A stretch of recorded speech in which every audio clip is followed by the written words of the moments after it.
دوستان عزیزم، درود و مهر. امیدوارم حال دلتون عالی باشه. اگه نمیدونی با یه تیکه مرغ و چند تا ماده ساده چی درست کنین، من این غذای گیلانی رو بهتون یاد میدم که هم سریع و هم خوشمزه و هم خاص، مزه‌ش هم محشره. بریم که با هم دیگه درستش کنیم.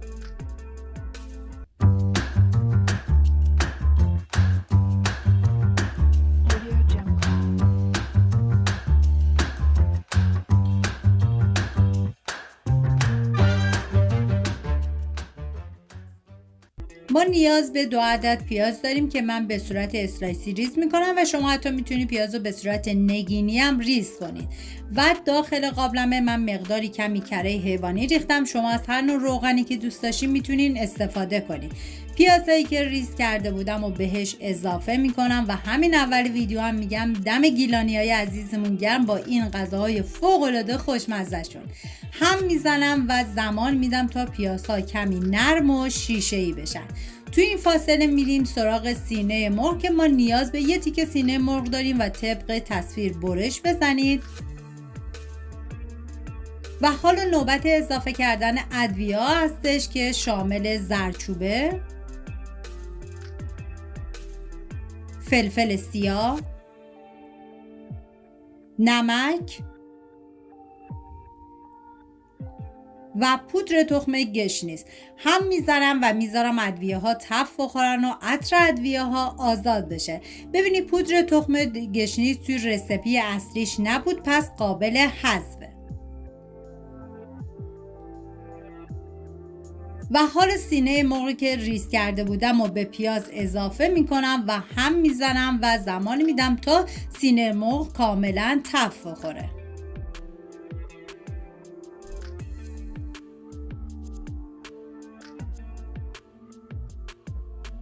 و حالا نیاز به رب گوجه فرنگی داریم و رب آلوچه که من به مرغ اضافه میکنم. ببینید شما اگه رب آلوچه نداشتید میتونید از رب انار استفاده بکنید. هم میزنم و میذارم تا رب تف بخوره، رب رنگ خودش رو کاملا باز کنه. و حالا توی این فاصله میریم سراغ شوید که ما نیاز به یه دسته شوید داریم و من کاملا ریزش میکنم و سعی کنید برای این غذا از شوید تازه استفاده کنید چون طعمش رو بی نهایت خوشمزه میکنه. و شوید رو به مرغ اضافه میکنم و هم میزنم و میذارم به مدت 15 ثانیه شویدم کمی تف بخوره. واقعا جای تک تک شما دوستان عزیز خالی دست به کار بشین و این غذای فوق العاده خوشمزه رو درست کنید. و ما نیاز به آلوچه داریم که من به مرغ اضافه میکنم. و حالا توی این فاصله میریم سراغ گوجه فرنگی که باید پوست گوجه فرنگی رو بگیرید و بعد از اون به صورت نگینی ریز کنید و بعد گوجه فرنگی رو به بقیه مواد اضافه کنید.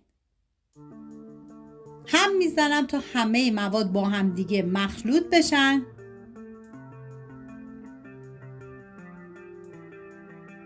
و 1 لیوان و نصفی آب بهش اضافه میکنم و زمان میدم تا کاملا بپزه و جا بیافته. و بعد از اینکه غذا کاملا جا افتاد، حالا توی این مرحله باید 1 عدد تخم مرغ رو داخلش بشکنید و به هیچ عنوان هم نزنید تا تخم مرغ خودش رو کاملا بگیره که من سلیقه‌ام نبود و تخم مرغ این غذا رو حذف کردم چون این غذا بدون تخم مرغ هم فوق العاده خوشمزه است. خب اینم از غذای خوشمزه‌مون. اگه تا اینجا دیدین مرسی که با من بودین. حتما امتحانش کنین و نظرتون رو تو کامنت ها برام بنویسید. اگر از این مدل غذاهای آسون و خوشمزه خوشتون میاد حتما لایک کنید، تو کانال بمونید چون کلی دستورای خوشمزه دیگه تو راهه. تا درودی دیگر، بدرود.